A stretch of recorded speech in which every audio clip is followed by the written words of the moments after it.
¿Cómo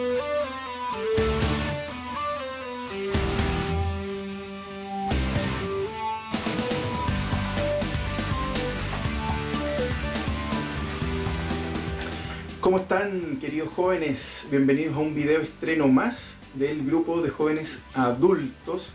Y si tú nos estás visitando o estás viendo estos videos por primera vez, también siéntete muy, pero muy bienvenido. Queríamos empezar recordándoles que nos vemos todos los viernes a las 20 horas, aproximadamente una horita, entre las 8 y las 9 de la noche, para que podamos seguir juntos estudiando la palabra del Señor. Es muy importante, chiquillos, que si durante la semana el tema laboral u otra actividad nos impide a lo mejor ser disciplinados con lo que el Señor nos pide, que es estudiar su palabra, orar, aprovechemos esta instancia, aprovechemos de agendar este tiempo y podamos estudiar juntos la palabra del Señor. El viernes pasado tuvimos algunos pequeños problemas técnicos con la plataforma de YouTube, pero lo importante, chiquillos, es que todos los videos quedan arriba, quedan grabados, entonces ustedes lo pueden consultar en cualquier momento. Por lo tanto, si en algún momento no sale el video estreno como siempre, ustedes pueden consultarlo y pueden verlo después, quizás en diferido, pero la idea es que cuando estemos estrenando el video puedan compartir con nosotros, nos pueden comentar en el chat y vamos a estar ahí también atentos a poder responder sus inquietudes. Nosotros nos preparamos toda la semana editando, grabando, para que ustedes y junto a nosotros podamos disfrutar también de la palabra del Señor, considerando que partimos una nueva serie, que es sobre el libro de Daniel. Entonces, agenden eso, siempre invitados. Y también recordarles que partimos hace unos viernes ya con oración a través de Zoom. Nos juntamos a las 19:20 horas por Zoom para poder orar juntos por el ministerio. Entonces, si quieres interactuar también de otra manera con nosotros, te puedes unir. Es muy importante orar al Señor porque es parte fundamental de la comunicación que todo cristiano tiene con el Señor. Entonces, invitados también a las 19:20 horas a que nos podamos contactar a través de Zoom para poder orar juntos. Y ahí nos podemos saludar y conversar también un poquito. Otra cosa importante es recordarles que también tenemos agenda semanal en nuestra iglesia. Los lunes, un estudio bíblico con el pastor Brian Ochi. Los miércoles, una tarde de alabanza con el pastor Claudio Fuentes. Y los jueves, una reunión de oración con el pastor Luis Miguel Guzmán. Todo en el canal de YouTube de nuestra iglesia a las 18 horas. Todas esas actividades a las 6 de la tarde, gratuitas y libres.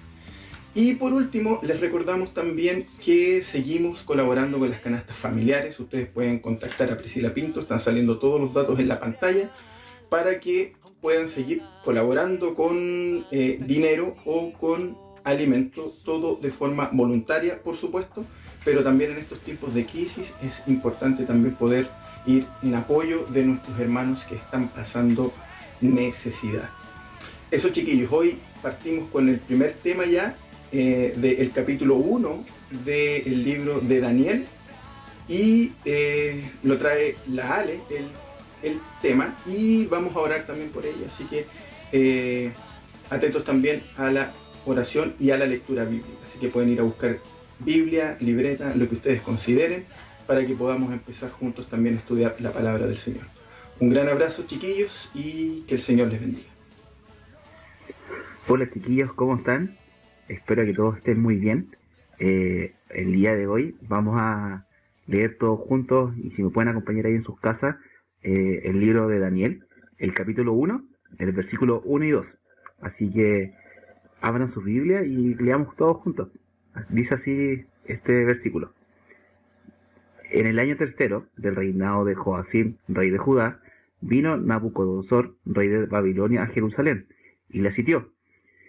Y el Señor entregó en sus manos a Joacim, rey de Judá, y parte de los utensilios de la casa de Dios, y los trajo a la tierra de Sinar, a la casa de su Dios, y colocó los utensilios en la casa del tesoro de su Dios. El día de hoy, chicos, nos va a compartir la palabra la Lesita, así que ahí acompáñenme para que podamos orar por ella y para que en el día de hoy la palabra nos vaya exhortando y nos vaya guiando en todo momento. Así que acompáñenme en oración, chicos. Padre amado, en el nombre de tu Hijo Jesucristo, Señor, te damos gracias por el día que tú nos estás dando. Te damos gracias, Señor, por permitirnos reunir, Señor, a través de esta vía que tú nos permites maravillosamente darte la gloria a ti, Señor. Padre, pedimos por la Ale, Señor, que hoy nos dará el tema en esta tarde. Señor, te pido que tu Espíritu Santo nos vaya guiando en todo momento, Señor, a ser, vivir una vida en santidad, a poder, Señor amado, vivir permeados en tu palabra, Señor, a tener un corazón humilde para poder ser moldeado por ti, papito. Señor, yo te pido por la vida de cada uno de mis hermanos que hoy están escuchando esta prédica, Señor, desde ya te los entrego en tus manos, Señor, para ser capacitados por ti. Señor, gracias por la vida de la Ale, Señor, que sea un tiempo maravilloso, que ella pueda expresar tu evangelio, Señor, lo que tú le has revelado por medio de tu Espíritu Santo. Y te damos gracias por ella, y te damos gracias, Señor, por cada uno de los hermanos que nos están acompañando en este momento ahí en sus casas. Padre, gracias, y te lo pedimos todo por medio del nombre de tu Hijo Jesucristo. Amén. Un abrazo y un gran cariño, chiquillos. Que Dios les bendiga. Cuídense mucho.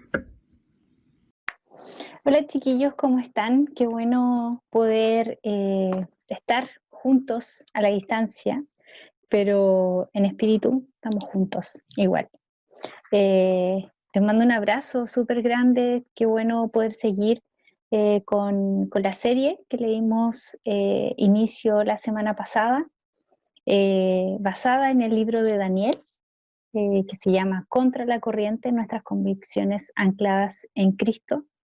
La semana pasada el Pablito comenzó con la introducción al libro, entonces nos invitó a un panorama general, ¿ya? Del libro de Daniel, hizo énfasis en los aspectos centrales.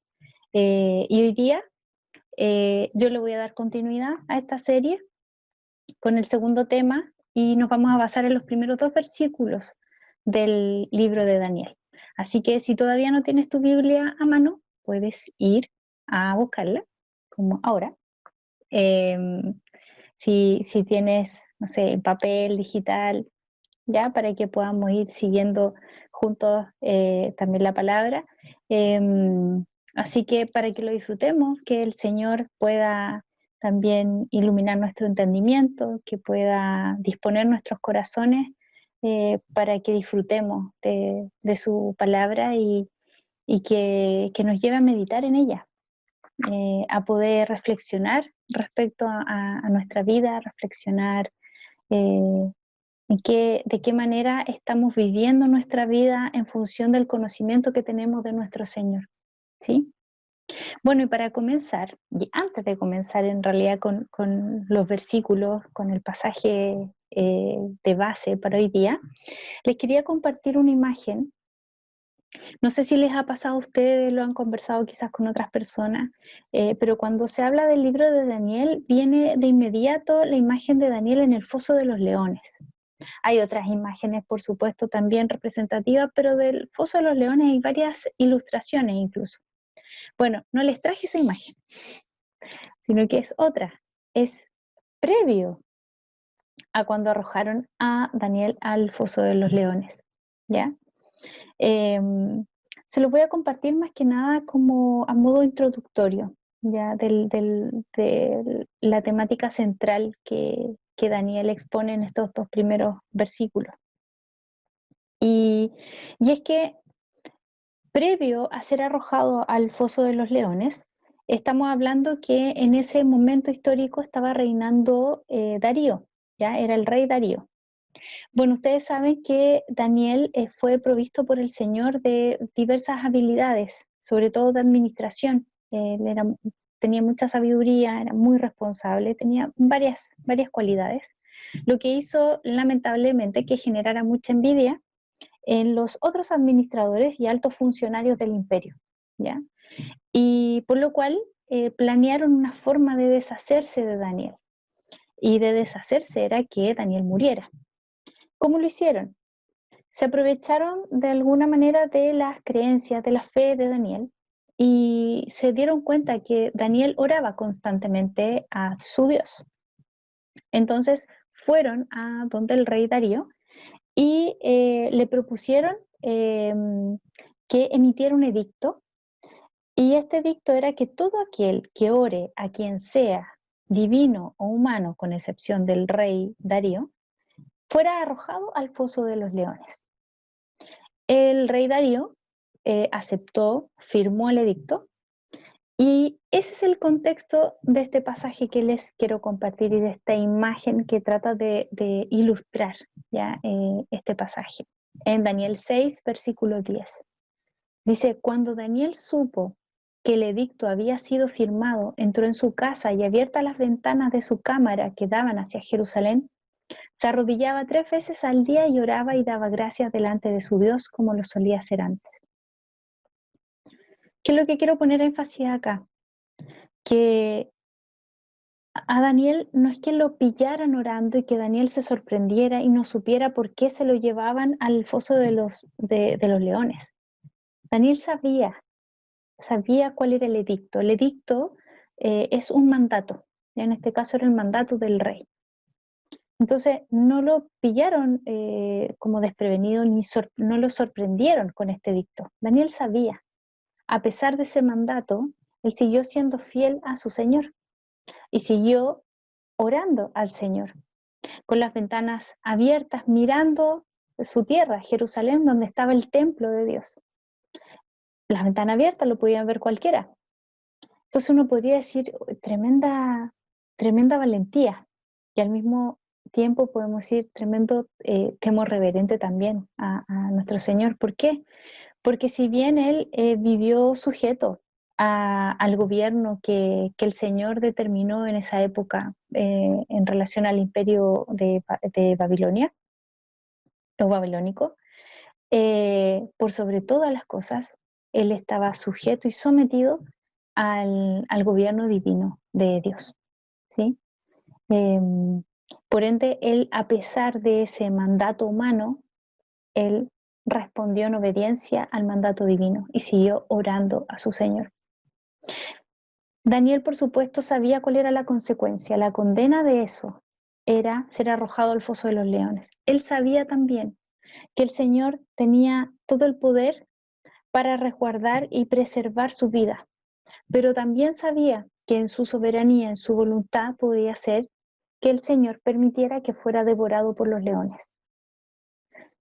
Cuando vemos eso, ese hecho, nosotros podemos decir, wow, acá hay una convicción tan profunda en él, y lo utilizo más que nada como antesala a todo lo que se viene en el libro de Daniel y a estos primeros 2 pasajes a los cuales vamos a profundizar hoy día, porque está vinculado con el conocimiento que tiene Daniel sobre Dios, está vinculado con su sometimiento, y que también, a pesar de todos los años que a esa altura ya había pasado en Babilonia, él seguía viviendo como un exiliado, él seguía viviendo como un extranjero, él seguía sometido a su reino celestial, a su gobierno santo, al gobierno de Dios, ¿sí?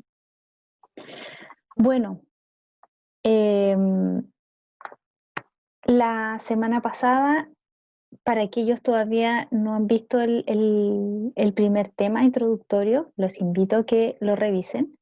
El Pablo nos decía cuál era la idea central del libro de Daniel. La idea central es la soberanía de Dios sobre las naciones y sobre la historia del mundo entero, desde hoy, desde antes, desde siempre y para siempre, ya de manera transversal. El Señor ha sido soberano siempre y siempre lo será. Esa es la idea central. Y también nos hizo una breve definición también, bueno, fue más extensa, yo la voy a hacer breve ahora, sobre qué entendemos por convicciones. Nos decía que las convicciones son principios y valores que nos identifican, o sea, que están asociados también a nuestra identidad y que por lo tanto van a determinar ciertas conductas y decisiones, como el ejemplo que les di ahora al inicio respecto al capítulo 6 de Daniel. Como Daniel tenía estos principios y valores anclados en él, anclados en el Señor, ¿cierto? En su conocimiento de Dios, en su sometimiento al Señor, y que determinó que a pesar de lo que pudiera significar el ser arrojado, ¿cierto?, a estos leones, él toma esta decisión para glorificar al Señor y va en pos de la cultura del reino y no de la cultura babilónica, ¿ya? Y bueno, también el Pablo nos decía que estas convicciones entonces son el resultado de un proceso de formación, como nosotros, siendo nuevas criaturas en Cristo Jesús, teniendo un corazón regenerado, un espíritu nuevo, estamos siendo entonces también santificados, estamos expuestos a un proceso de capacitación. Por lo tanto, son estas convicciones las que se están anclando y están haciendo que nosotros vivamos de una manera distinta, o así debería ser. Y las preguntas que quedaron hechas fueron: ¿cuáles son mis convicciones? ¿Cuáles son tus convicciones? ¿En qué están cimentadas tus convicciones actualmente? ¿Están cimentadas en, por ejemplo, ideologías, en filosofías humanas? ¿Están cimentadas tus convicciones en tu crianza, en tu familia? ¿O están cimentadas en el conocimiento de Dios? Eso va a determinar obviamente la forma en que vamos a vivir. Bueno, para el tema de hoy día, como les decía, vamos a ver los primeros dos pasajes que dicen así: en el año tercero del reinado de Joacim, rey de Judá, vino Nabucodonosor, rey de Babilonia, a Jerusalén y la sitió. Y el Señor entregó en sus manos a Joacim, rey de Judá, y parte de los utensilios de la casa de Dios, y los trajo a tierra de Sinar, a la casa de su Dios, y colocó los utensilios en la casa del tesoro de su Dios. Ya conocemos nosotros el contexto de este pasaje por el panorama completo del libro de Daniel que ya vimos la semana pasada, por lo que les voy a proponer ahora poder hacer el análisis de estos pasajes a la base de tres ideas principales: la soberanía de Dios sobre los designios de su pueblo, la justicia de Dios sobre su pueblo y la santidad de Dios ante la idolatría de su pueblo. Estas tres ideas, si se pueden dar cuenta, nos muestran los atributos de Dios, tanto en su soberanía, justicia y santidad, pero también nos muestran nuestra condición humana, cuando vemos en el pueblo la desobediencia y la idolatría. Recordemos, sí, que esta desobediencia, esta tendencia idolátrica, no está delimitada solamente en el pueblo de Israel, o en este caso en Judá, sino que está vinculada a nosotros mismos. Actualmente seguimos luchando con esta tendencia idolátrica. Por lo tanto, la palabra del Señor no está delimitada en un tiempo particular, solamente en el Antiguo Testamento, sino que es atemporal. Se aplica para todos los tiempos. Eso es lo maravilloso, eso es lo espectacular de la palabra de nuestro Señor. En el versículo 1, Daniel lo que hace es situarnos en el contexto histórico de todo lo demás que vamos a leer en el libro completo. Y nos dice en el versículo 1 que en el año tercero del reinado de Joacim, rey de Judá, vino Nabucodonosor, rey de Babilonia, a Jerusalén y la sitió. Entonces, lo primero que podemos preguntarnos es: ¿quién era Joacim? Más allá de decir que era el rey de Judá, ¿cierto? Primero, recordar que el reino Israel se dividió, ¿cierto? Estuvo el reino del norte con 10 tribus, el reino del sur, 2 tribus, compuesta por Judá y Benjamín.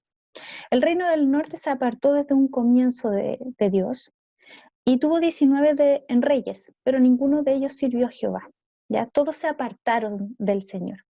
Así que terminó arrasado, completamente destruido, el reino del norte en el año 722 a.C. por el imperio asirio, a manos del imperio asirio. El reino del sur, por su parte, Judá, tuvo 20 reyes, de los cuales 8 sí buscaron a Jehová. Así que ese reino fue preservado un siglo más que Israel, pero también terminó corrompido, ¿ya? Así como el reino del norte. Es allí donde encontramos a Joacim. Luego de una seguidilla de reyes del reino del sur, encontramos a Joacim, rey de Judá, el cual estuvo a cargo de un gobierno especialmente idólatra e inmoral. ¿Ya? El medio que usó entonces Dios para destruir el reino del sur fue Babilonia, comandado por Nabucodonosor, su rey. Como dicen en Crónicas, Segunda de Crónicas 36, versículo 5, cuando comenzó a reinar Joacim era de 25 años, reinó 11 años en Jerusalén e hizo lo malo ante los ojos de Jehová su Dios. Totalmente indiferente de los estatutos y de los designios del Señor.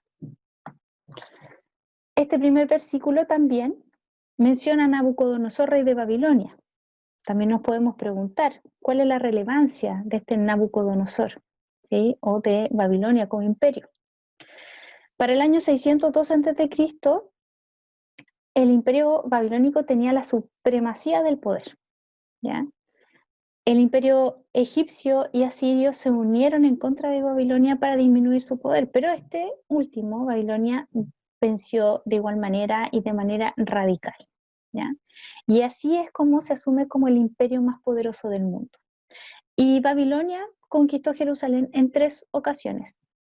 En el año 606 se llevó a Daniel y a sus 3 amigos, Ananías, Misael y Azarías. Luego de unos años después, también en el 597 se lleva a muchos otros cautivos, entre ellos está el profeta Ezequiel, y en el 586 arrasó definitivamente con Jerusalén, con la tierra de Judá, quedó todo desierto e inhabitado. ¿Ya? Entonces, nosotros sabemos que Jerusalén era el centro de adoración espiritual, ¿ya? Bajo el reinado de David se convirtió en la sede de un gobierno centralizado para todo Israel. Pero posterior a Salomón, el reino se dividió, quedó el reino del sur en Jerusalén, y ahí es donde estaba el templo de Dios, que fue construido durante el gobierno de Salomón, pero que, como ya les mencioné más tarde y como aparece obviamente indicado en la palabra, Jerusalén fue sitiada por Nabucodonosor, apoderándose absolutamente de esta. Esto es como los elementos que nos entregan entonces de contexto o para situarnos históricamente. En el versículo 2 de Daniel se encuentran los 3 aspectos principales, ya señalados en un inicio, vinculados con los atributos del Señor, su soberanía, su justicia y su santidad. Y dice así el versículo 2, dice: y el Señor entregó en sus manos a Joacim, rey de Judá, y parte de los utensilios de la casa de Dios, y los trajo a tierra de Sinar, a la casa de su Dios, y colocó los utensilios en la casa del tesoro de su Dios. Cuando hablamos entonces de la soberanía de Dios sobre los designios de su pueblo, nosotros primero podríamos preguntarnos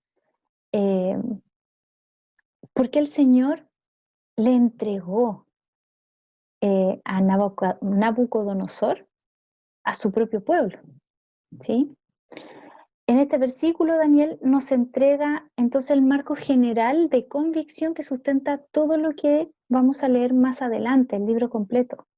Daniel nos dice desde un inicio algo así como, todo lo que van a leer pasó porque Dios así lo determinó. Esa es la relevancia de cómo comienza el versículo 2 cuando dice, y el Señor entregó en sus manos. El Señor entregó. Eso dice, es una convicción. No dice, hoy lamentablemente Jerusalén fue sitiado, no dice, llegó inesperadamente Nabucodonosor. No, comienza destacando la soberanía de Dios, ¿sí? Esta convicción de Daniel ¿les suena familiar? Porque a mí sí me sonaba familiar. Pensé en el apóstol Pablo, que señala en más de una ocasión y en diversas de sus cartas que él es prisionero de Cristo, ¿ya? Porque tenía una convicción anclada en el conocimiento que también tenía de Dios, de su soberanía. ya de su poder por sobre todas las cosas, por sobre todos los imperios y los gobiernos. Pablo vivió un proceso en el cual fue capacitado por Dios, fue expuesto a diversas pruebas, torturas, malos tratos, fue enseñado en todo, para que en todo diera la gloria única y exclusivamente a Dios. Sus prisiones, como él mismo decía, no estaban bajo el dominio y poder del imperio romano, sino bajo el poder de Dios. Por eso él se llamaba a sí mismo prisionero de Jesucristo. Al igual que Pablo, Daniel entonces tenía esta plena convicción de que su exilio a Babilonia no era el resultado del poderío de Nabucodonosor, sino que respondía a la soberana voluntad de Dios bajo un propósito superior. La soberanía, entonces, tiene que ver con que todo está bajo el control del Señor, está todo bajo su voluntad y su autoridad. Dios es soberano sobre las naciones, sobre todos sus gobernantes. Ayer, hoy y mañana, siempre. ¿Ya? Ninguno de estos gobernantes del pasado y del presente y del futuro se mueven sin el permiso de Dios. No se salen del plan soberano de Dios. No hay reinado ni imperio que actúe fuera entonces del control de nuestro Señor. Por ejemplo, en Daniel capítulo 2, versículo 20 dice, y Daniel habló y dijo, sea bendito el nombre de Dios de siglos en siglos, porque suyos son el poder y la sabiduría. Él muda los tiempos y las edades, quita reyes y pone reyes. ¿Sí? El capítulo 2, ahí se aborda el sueño que tuvo el rey Nabucodonosor, que Daniel interpretó, y se hace un paralelo entre los reinos corruptos versus el reino perfecto de Dios, que va a confrontar, que va a humillar con su poder y justicia a los reinos arrogantes del mundo. Hay un enfoque directo al rey, a Cristo, el rey, ¿sí? que va a regresar en gloria y majestad. No va a haber ningún gobierno humano que pueda hacer frente a nuestro Señor. Está por sobre todas las cosas. Y otro pasaje también que está vinculado con este reconocimiento de la soberanía del Señor está en Daniel capítulo 4 versículo 17, cuando dice, el Altísimo gobierna el reino de los hombres y que a quien Él quiere lo da.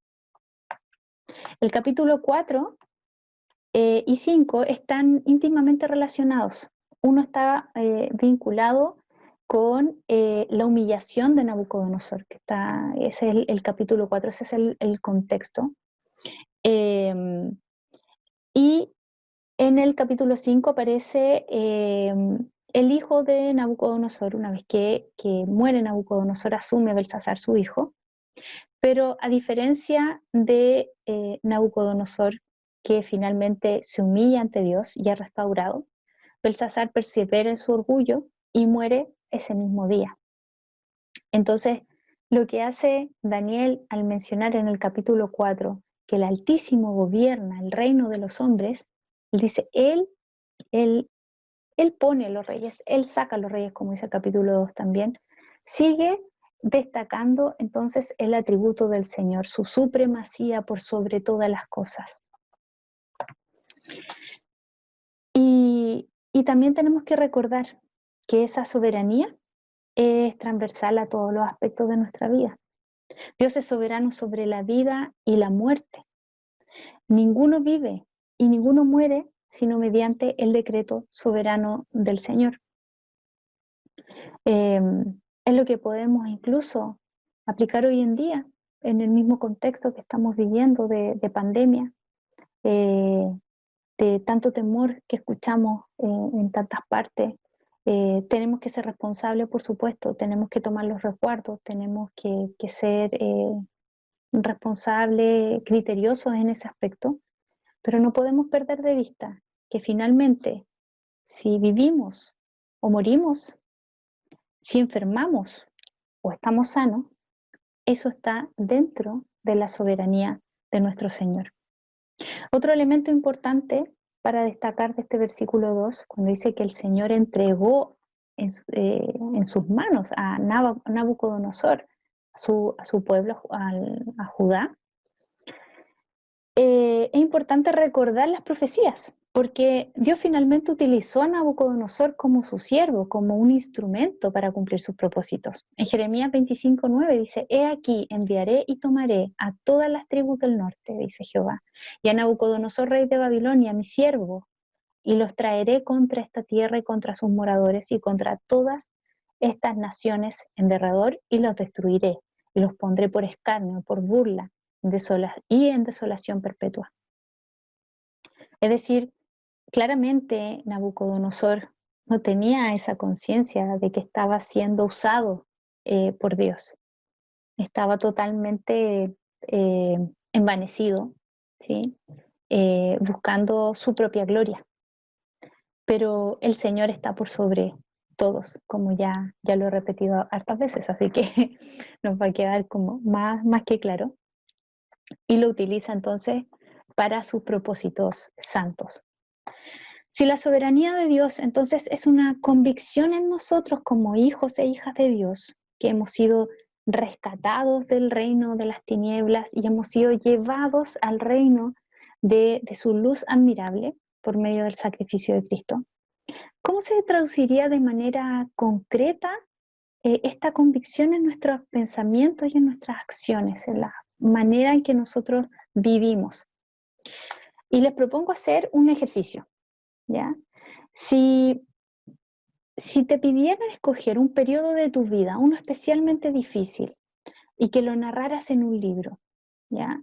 Que tuvieras que escribir ese episodio de tu vida, comenzarías afirmando, por ejemplo: experimenté la pérdida de un ser amado porque el Señor así lo quiso. O no he podido concebir un hijo porque el Señor así lo quiso. O he experimentado la soledad porque el Señor así lo quiso. ¿Lo afirmarías con la convicción de que Dios está llevando a cabo su perfecta voluntad con un propósito santo que redunda en su gloria?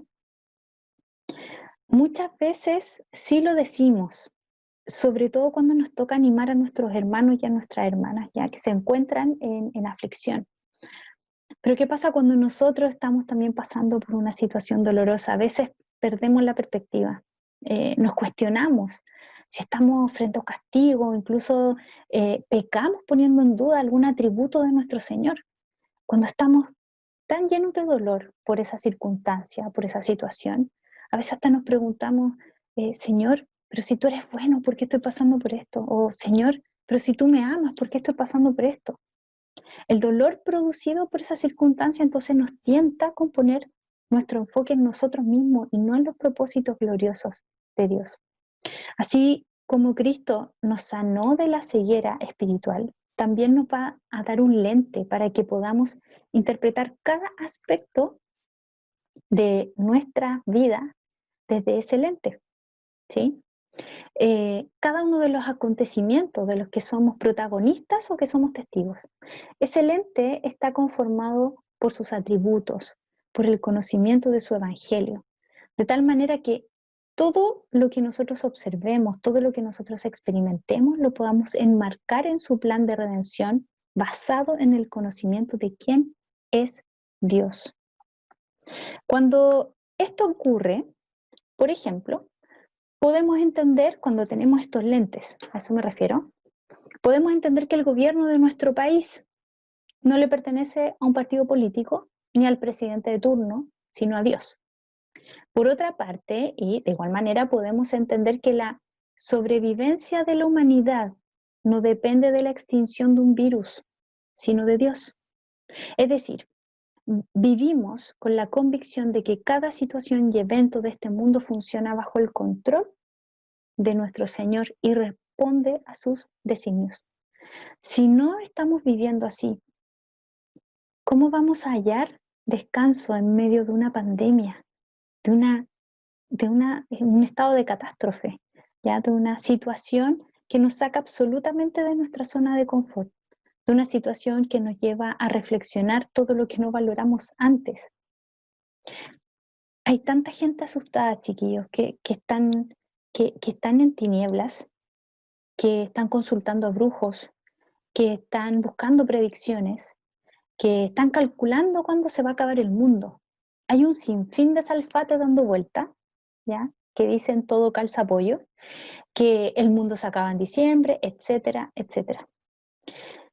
Nosotros podemos disfrutar de la convicción de que todo lo que está pasando, el Señor sabe cuándo va a acabar.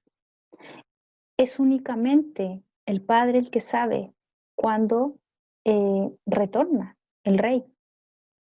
El Señor sabe cuándo va a acabar este mundo. Nosotros podemos descansar en esa convicción, descansar en que el universo completo está en las manos de nuestro Padre, de nuestro Señor. Y podemos descansar en su voluntad, porque al conocer sus atributos sabemos que su voluntad siempre es buena, es agradable y es perfecta.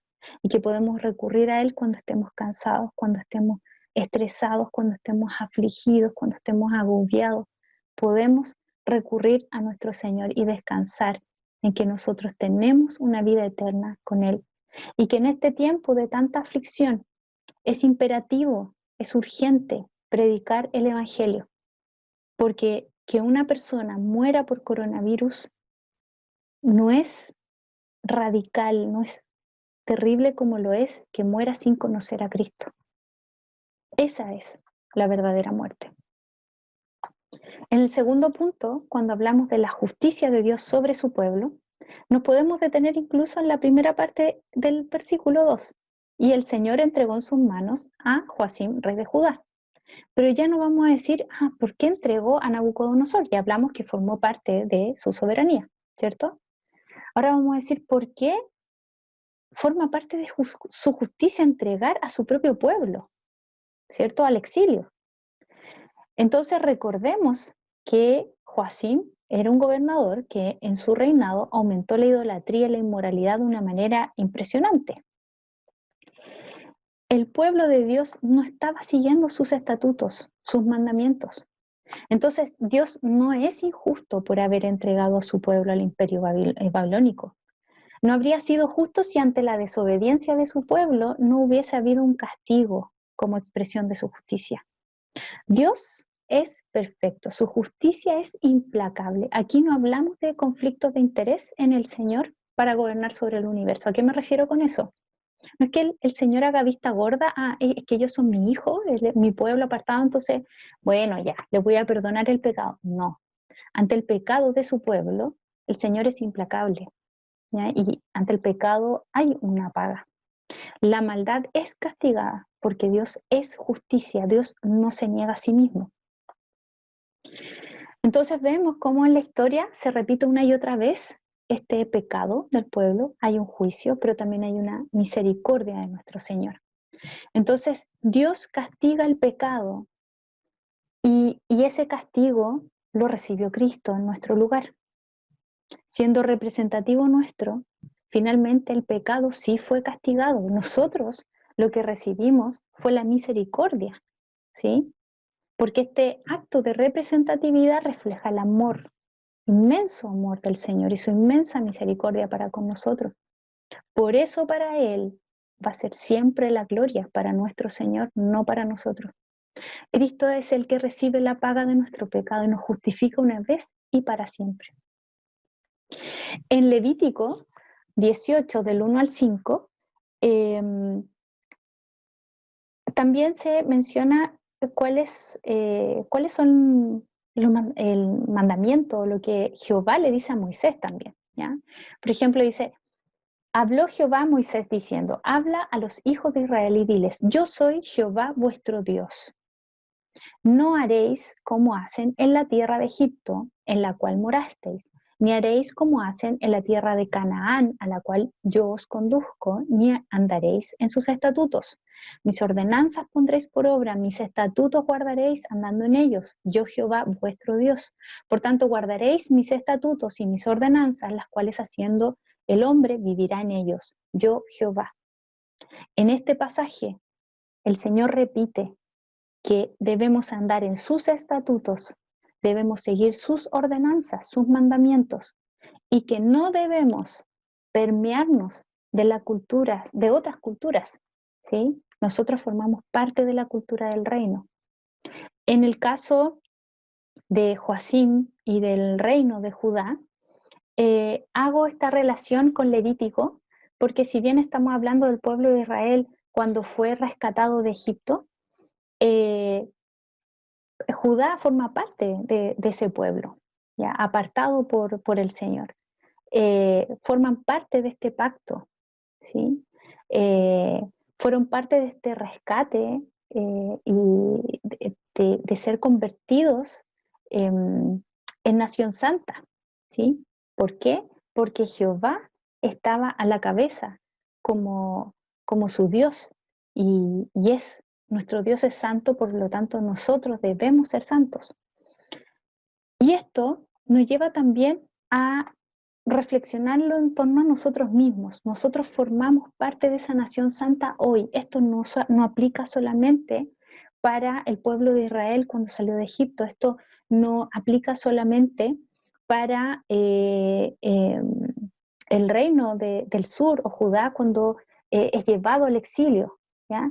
No es solamente que el reino de Israel no tenga que hacer como se hacían en Egipto o las malas prácticas de Canaán, las prácticas idolátricas, o que Judá no tenía que permearse de las prácticas idolátricas de Babilonia. Es eso, pero es para nosotros también actualmente, en la sociedad que nosotros estamos viviendo. Hay prácticas que no le dan la gloria al Señor. Hay prácticas de un mundo que está entenebrecido. La desobediencia en este caso es lo que se evidencia, ¿ya? El reino de Judá, gobernado por Joacim, le da la espalda al Señor, peca contra Dios, lo desobedece, no sigue sus estatutos y esto trae consecuencias reales en nuestras vidas y en quienes nos rodean, ¿ya? Digo todo esto no con el afán de asustar, ¿ya? No es para intimidar a nadie, ya que si nosotros obedecemos no es por temor al castigo, ¿no? Nosotros obedecemos a nuestro Dios como un acto de adoración, de sujeción, de sometimiento a Él, de reconocimiento de su gloria y al mismo tiempo de nuestra condición humana. Nosotros reconocemos hoy porque tenemos vista espiritual, me refiero a que antes estábamos ciegos en nuestros delitos y pecados, ahora el Señor nos dio esta vista para reconocer nuestro pecado. Entonces pasamos de un mundo de tinieblas que se jacta de su propia sabiduría y que confía en sus propias decisiones, al reino de los cielos, donde vemos el daño que el pecado generó en la humanidad a lo largo de la historia. Desconfiamos hoy día entonces en nuestra propia sabiduría humana. Nosotros como hijos e hijas de Dios vamos en búsqueda de la sabiduría espiritual que proviene de Dios. No podemos obedecer si no estamos sujetos a Cristo. No podemos obedecer si no conocemos a nuestro Señor. Y nos podemos preguntar si es que entonces nuestra visión de mundo o nuestra cosmovisión está anclada a la soberanía y a la justicia de nuestro Señor. ¿Podemos decir hoy día que interpretamos nuestra vida desde esa convicción? Y también tenemos que recordar que para que dichas convicciones estén ancladas en nuestro Señor y para poder conocerlo, sí tenemos que pasar por el fuego y sí es necesario el desierto. Nos vamos ahora al último punto, la santidad de Dios frente a la idolatría de su pueblo.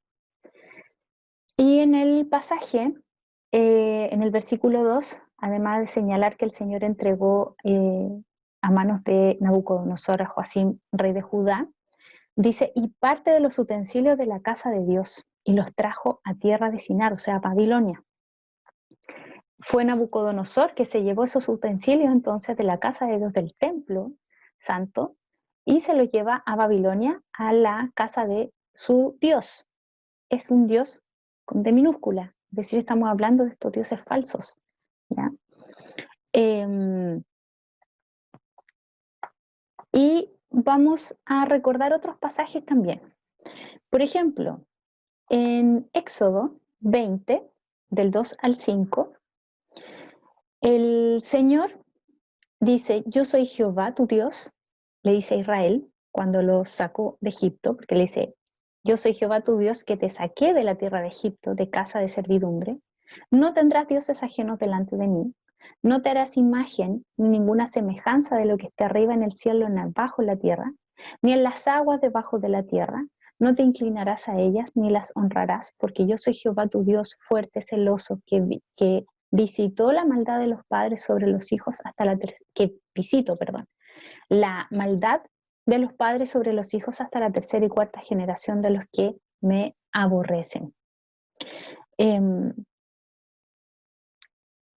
Acá es importante recordar qué significa la santidad como atributo del Señor, ¿ya? Y tiene dos aspectos, que Dios es de infinita majestad, entonces es distinto a todas las criaturas, a todo lo existente. Y por otra parte, Dios es moralmente puro y sin pecado, no hay maldad en él. Dios es único, entonces está separado completamente del pecado y mantiene en alto su gloria. Y nosotros, como su pueblo, estamos llamados a ser santos, como Él es santo. Y en sus mandamientos, Él nos dice que no debemos tener dioses ajenos. ¿Qué pasó con el pueblo de Israel, con Judá? Además de esta inmoralidad, obviamente se dejaron llevar por todas esas tendencias idolátricas. Erigieron distintos falsos dioses, desde el mismo becerro de oro, que era muy característico de la cultura egipcia, lo siguieron manteniendo. Aquellas acciones horrendas o abominaciones que se llevaron a cabo bajo el gobierno de Joacim fueron, por ejemplo, el sacrificar a niños, ¿ya? A estos dioses falsos, además de fornicaciones, orgías, etc. Fueron prácticas que estaban teñidas por las otras culturas del mundo, por las otras naciones del mundo. Cuando el Señor dijo que no podíamos seguir esas otras costumbres. En Deuteronomio 31, Deuteronomio 31, 16 al 18, dice, y Jehová dijo a Moisés, he aquí tú vas a dormir con tus padres, y este pueblo se levantará y fornicará tras los dioses ajenos de la tierra, a donde va para estar en medio de ella, y me dejará, e invalidará mi pacto que he concertado con él. El Señor ahí estaba hablando de la infidelidad de su pueblo a futuro. Y se encenderá mi furor contra él en aquel día, y los abandonaré, y esconderé de ellos mi rostro, y serán consumidos, y vendrán sobre ellos muchos males y angustias, y dirán en aquel día, ¿no me han venido estos males porque no está mi Dios en medio de mí? Pero ciertamente yo esconderé mi rostro en aquel día por todo el mal que ellos habrán hecho por haberse vuelto a dioses ajenos. En Daniel capítulo 5 podemos ver también cómo Daniel tenía tan clara la importancia de honrar a nuestro Dios Santo. Cuando confronta a Belsasar, quien sucedió a Nabucodonosor una vez que éste falleció, Belsasar lo que hizo fue, de manera arrogante, tomar estos utensilios de la casa de Dios, del templo de Jerusalén, y usarlos. Y voy a leer tal cual, mejor el pasaje de Daniel 5, del 22 a 23. Dice, Daniel le dice a Belsasar, oh Belsasar, usted es el sucesor del rey. Y sabía todo esto, que en el fondo cuando Nabucodonosor fue humillado. Pero aún así, usted, Belsasar, no se ha humillado. Todo lo contrario, usted desafió con soberbia al Señor del cielo y mandó traer ante usted estas copas que pertenecían al templo. Está hablando de los utensilios, ¿sí?, del templo de Dios, que son utensilios sagrados. Usted, Belsasar, sus nobles, sus esposas, sus concubinas, estuvieron bebiendo vino en estas copas mientras rendían culto a dioses de plata, oro, bronce, hierro, madera y piedra, dioses que no pueden ver ni oír, ni saben absolutamente nada, pero usted no honró al Dios que le da el aliento de vida y controla su destino. Aquí nosotros vemos esta radicalidad también en la manera en que confronta a Daniel a Belsasar. Daniel está claro de que nuevamente de la soberanía del Señor, cuando le dice que no honra a Dios el que controla su destino. Y está claro también de la santidad de nuestro Señor, de lo distinto, de esta sumisión que tenemos que tener ante nuestro Señor. Y nosotros podríamos reflexionar también hoy en día, si nosotros hemos abandonado nuestro primer amor, así como Israel una y otra vez se mostró infiel con Dios, posicionando ídolos para adoración, si nosotros estamos batallando a diario con la idolatría que está arraigada en nuestro corazón, ¿ya? Todo lo que ocupa nuestra mente, todo lo que estamos viendo, nuestras emociones, nuestros actos, y que no son Dios, eso es un ídolo, ¿ya? Podríamos estar ahora, de hecho, pensando mucho que, no sé, por ejemplo, si tuviera esposa estaría mejor, o si estuviera esposo estaría mejor, o sería feliz, o estaría más tranquilo, en el caso obviamente de los que son solteros, o si estuviera con mi familia. Y muchas veces ponemos en circunstancias o en otras personas la esperanza de nuestra felicidad o de nuestra tranquilidad. Pero mi confianza, mi esperanza no se sustentan en ninguna cosa o persona de este mundo. No se obtiene en mi control o en mis capacidades. Lo único que nos puede entregar esa verdadera paz, esa verdadera tranquilidad es Cristo. No hay ninguna palabra de aliento u acción humana que logre proveer consuelo verdadero y eterno. Todos nosotros necesitamos de Cristo, de su fidelidad. Y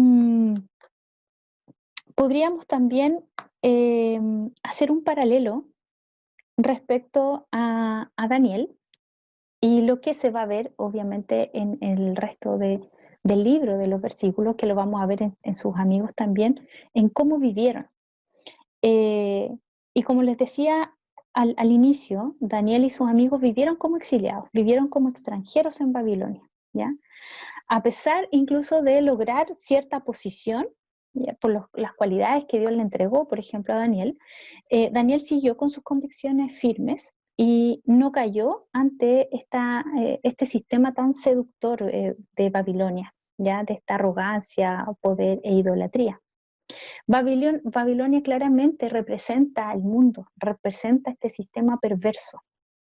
Daniel lo que nos está reflejando es al pueblo de Dios, cómo deberíamos nosotros responder, ¿sí? A pesar de estar viviendo en otra cultura, pero en el fondo reflejar nosotros, con nuestras prácticas, con nuestros pensamientos, nuestra acción, reflejar la cultura del reino y vivir como extranjeros y peregrinos.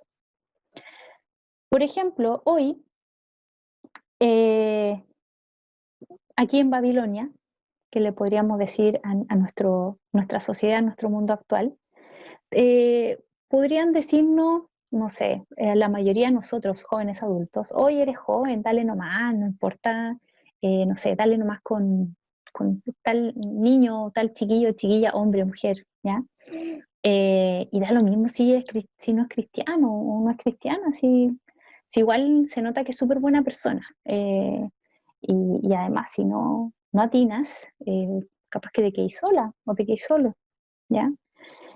Resulta que puede ser eso súper tentador, eso va en función de los principios del mundo, en función de confiar en mí mismo, ¿sí?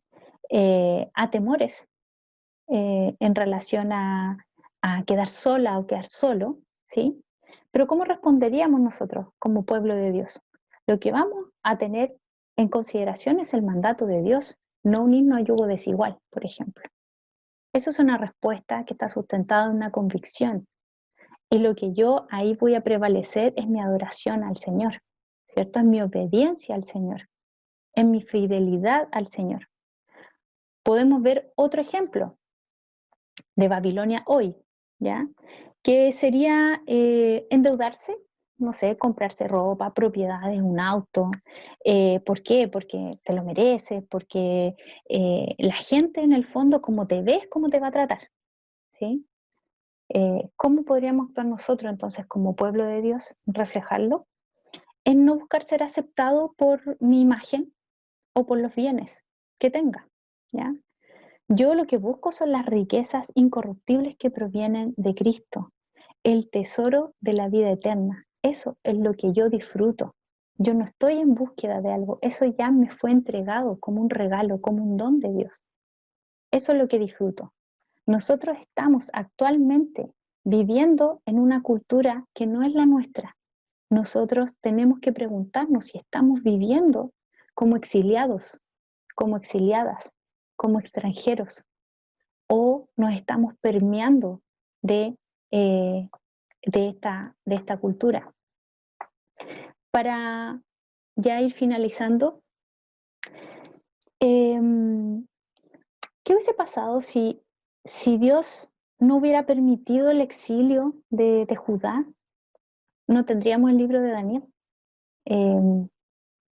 Y reflexionaba esto en relación a sus propósitos del Señor, cómo son tan grandes, cómo ha bendecido, a pesar del dolor de esa situación, ha bendecido a su pueblo a lo largo de todas las generaciones.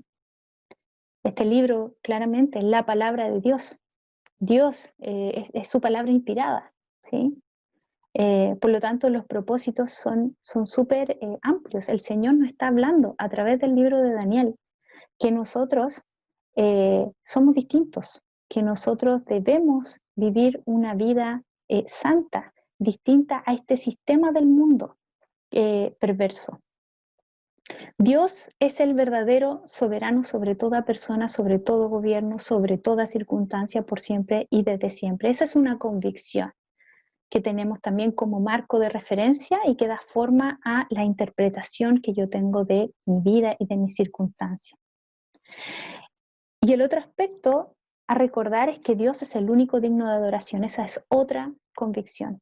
Que desechemos la idolatría con el poder de Dios. No podemos hacerlo con nuestras propias fuerzas. Amemos al Señor como Él nos manda, con todo nuestro corazón, con toda nuestra alma, con toda nuestra fuerza. Cristo nos rescató de la esclavitud del pecado.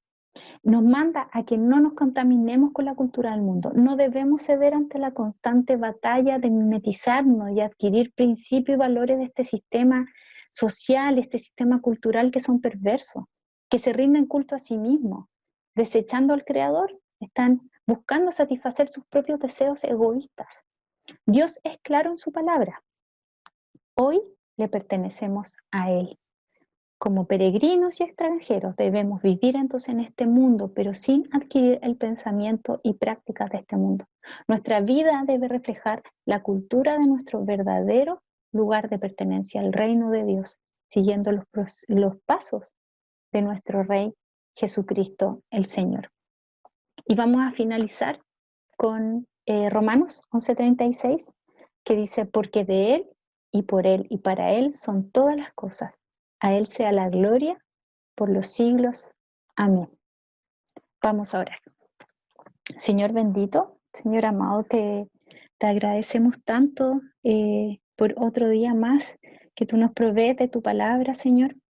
Te agradecemos por el rescate que hiciste con nosotros, Señor, en nosotros. Te rogamos que nos ayudes para vivir como peregrinos y extranjeros, para vivir reflejando los principios, los valores de tu reino santo, Señor. Perdona nuestros pecados, Señor. Perdónanos por nuestra debilidad, perdónanos por nuestra fragilidad, Señor.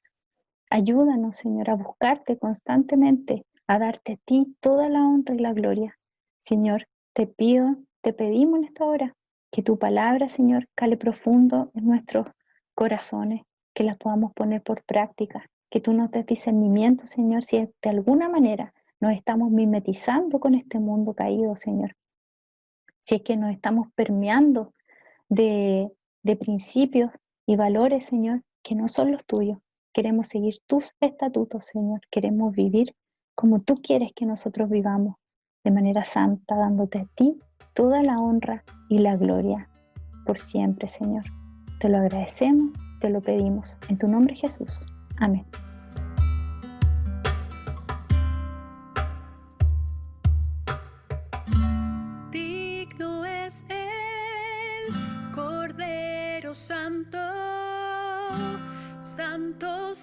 santo es Él. Levantamos nuestra alabanza al que en el trono está. Digno es Él, Cordero Santo, Santo, Santo es Él. Levantamos nuestra alabanza al que en el trono está. Santo, Santo, Santo, Dios Todopoderoso, ¿quién fue, quién es y quién vendrá? La creación hoy canta y damos gloria a Él. Tú eres digno por siempre y siempre.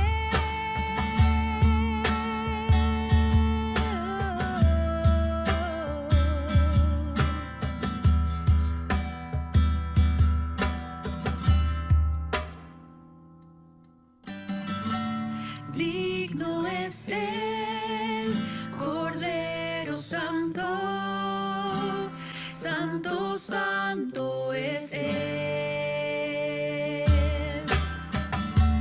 Levantamos nuestra alabanza al que en el trono está. Santo, Santo, Santo, Dios Todopoderoso, ¿quién fue, quién es y quién vendrá?